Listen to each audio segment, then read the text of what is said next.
My name is Pancras Kalema. I was born in Nanyuki and I went to school in Ontriri Boys. I'm a young person and passionate about what I do. I'm the CEO Expeditions Masai Safaris.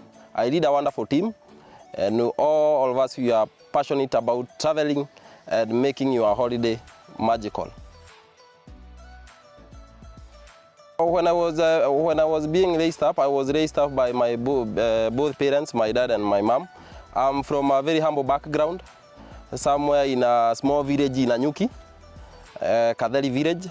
So I grew up like a normal child, doing the normal activities, running up and down, admiring the tour vehicles which were so many at our time in Nanyuki, because Nanyuki being a tourist attraction town, because it's the mother to Mount Kenya.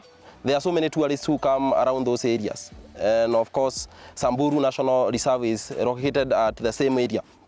So when I was growing up, I used to go to the road to admire such vehicles that we are using today for the tours and travel. So I could sneak away from home and go at the road and observe and admire the whole day. So I grew up like a normal child in the village. So, but I was very active and I was always very passionate about what I was doing, even if I was very young.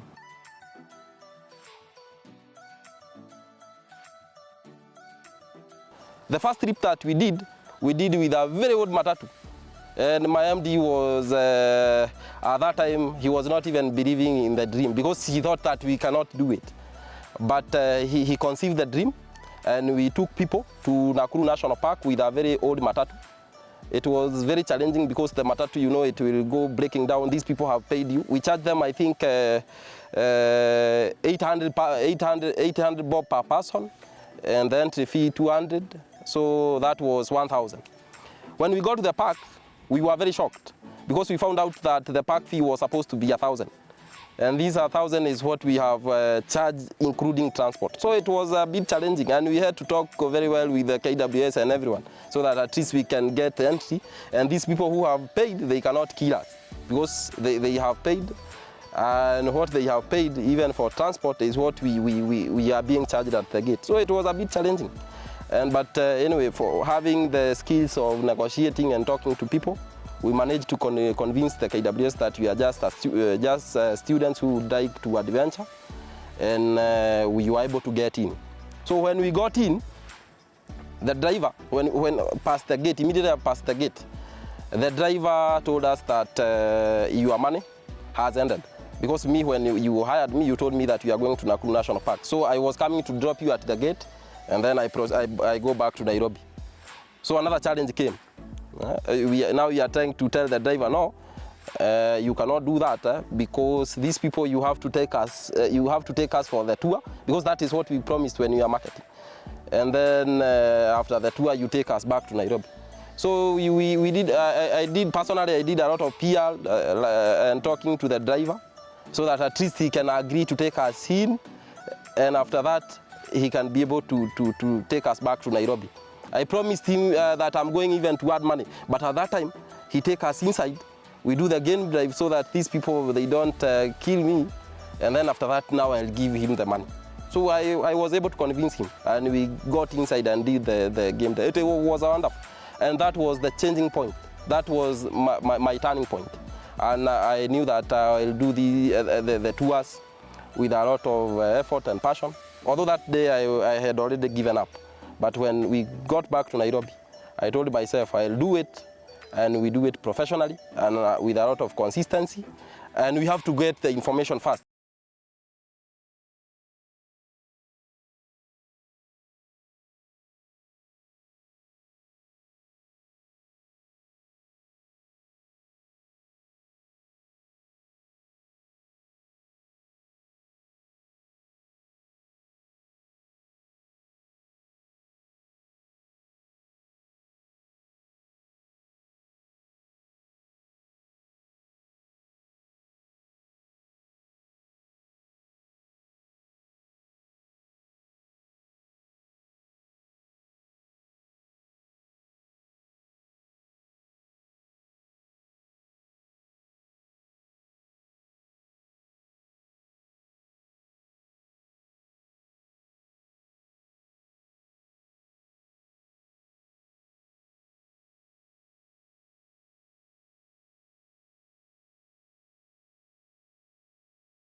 to different destinations, going to in the morning, maybe when we are departing, customers who are going to Masai Mara, and they are happy, excited, and when they go there, everything goes on smooth, and they are able to enjoy their holidays, and they come back when they are excited and happy.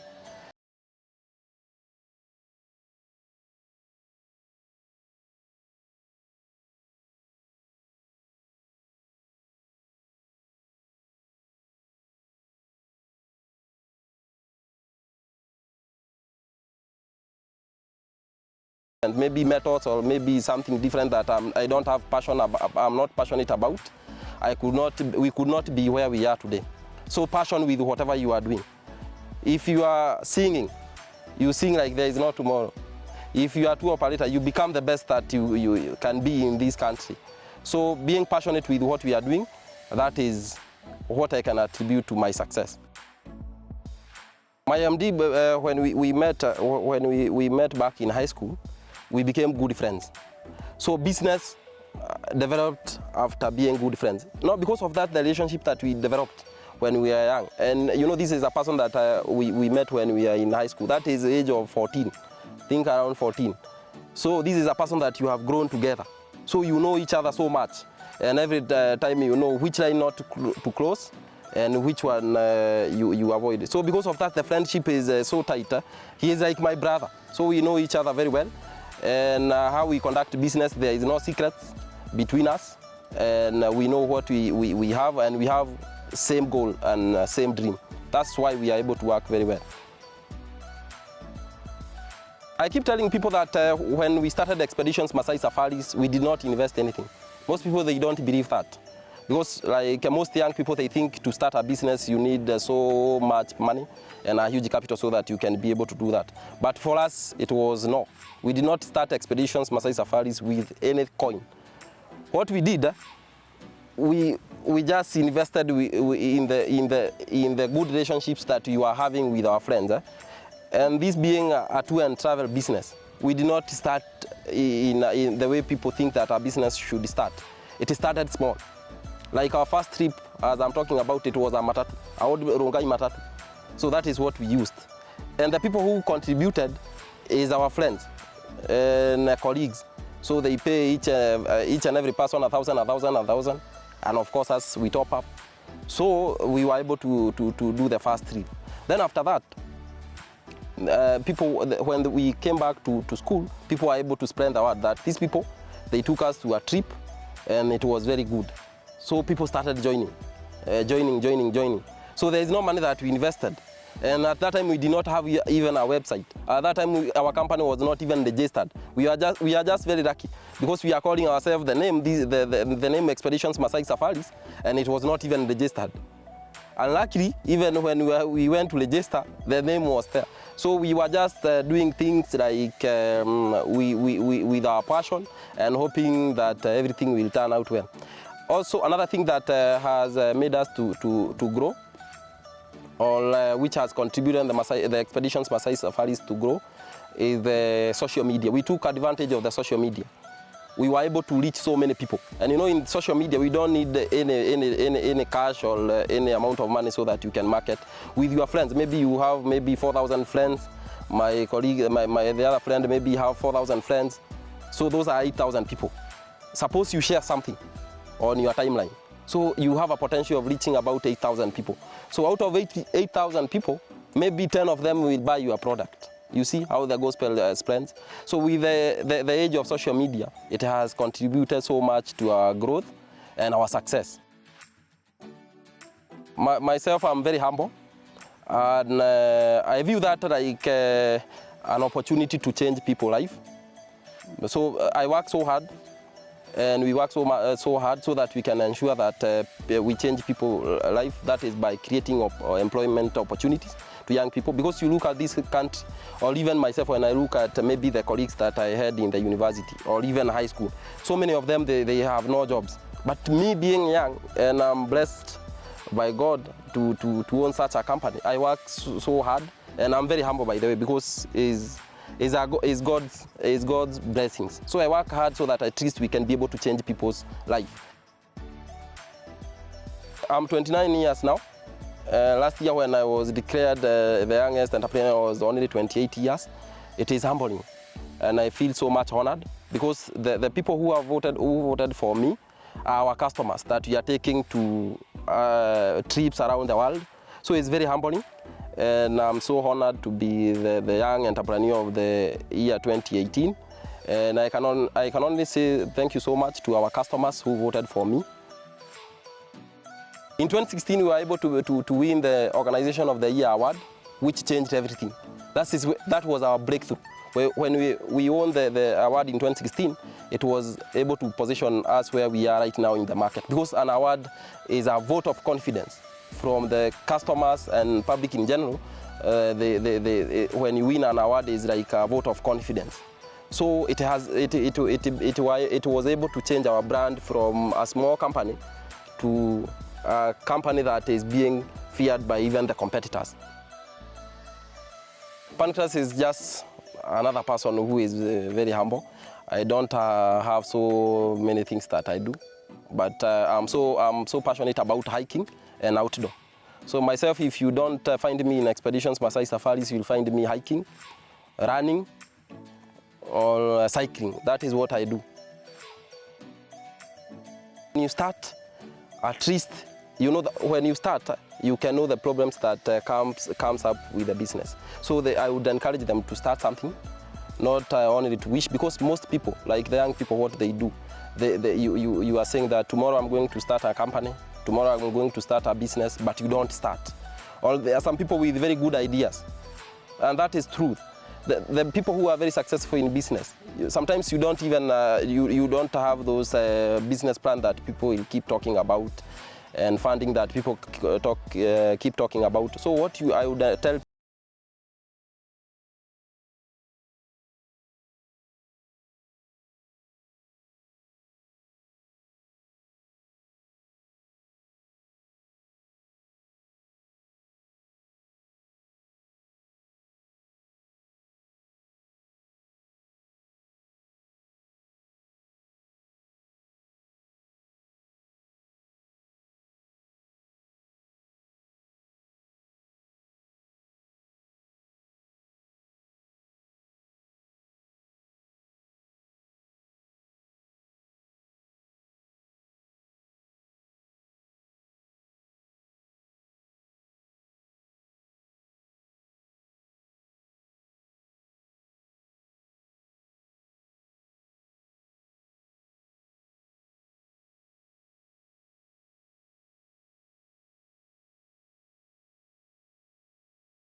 The major challenges that we face, factoring that we are not very old, let's say we are young people, is one, people don't believe in you. For example, I remember when we started doing team building. We could go to a company to try and pitch an idea of taking their staff out for team building.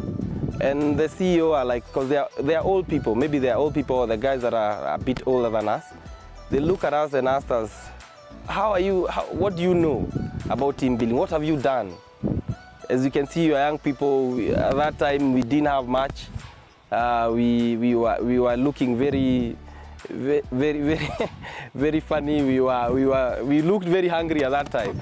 So this CEO will wonder, do I buy these people lunch or should I give them business? And even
inviting our friends for events, which we were not charging.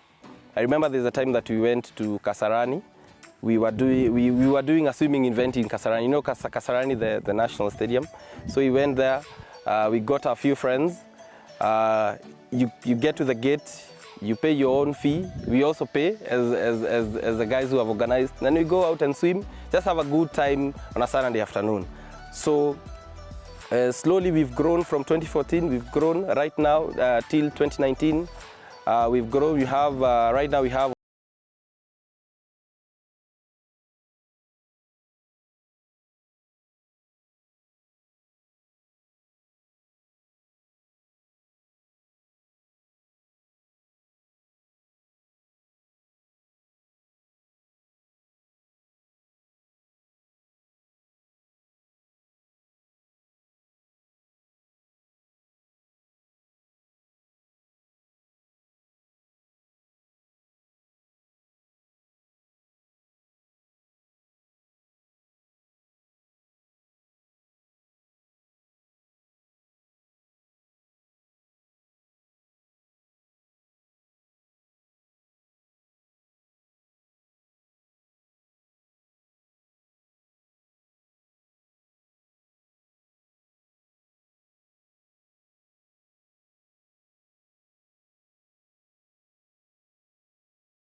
About products that were not basically in the past years available to the local mwananchi. By that I mean in the past years travel used to be seen as a product for the Western people and the Europeans. But once we came into the market and we saw there was a niche, we started bringing about products that are affordable and easily available to a normal person in the country. So due to that, that has been able to accelerate our growth, and up to this time we're still going, and we believe we'll be able to touch more lives of Kenyans out there. Our ambitions now, the next, let's say 4 years, by the year 2022, we intend, we hope, and we are sure that Expeditions Maasai Safaris will be the biggest and largest travel company in Kenya. Not only in Kenya, but also we want to spread our wings to the larger East Africa, and also preach the gospel of local travel, where a local mwananchi can be able to travel to various destinations around the country, in their country, and be able to contribute to the growth of that country. Hardly do people talk about colorism, and especially in an African country. Like being black is a problem, like a real problem. Like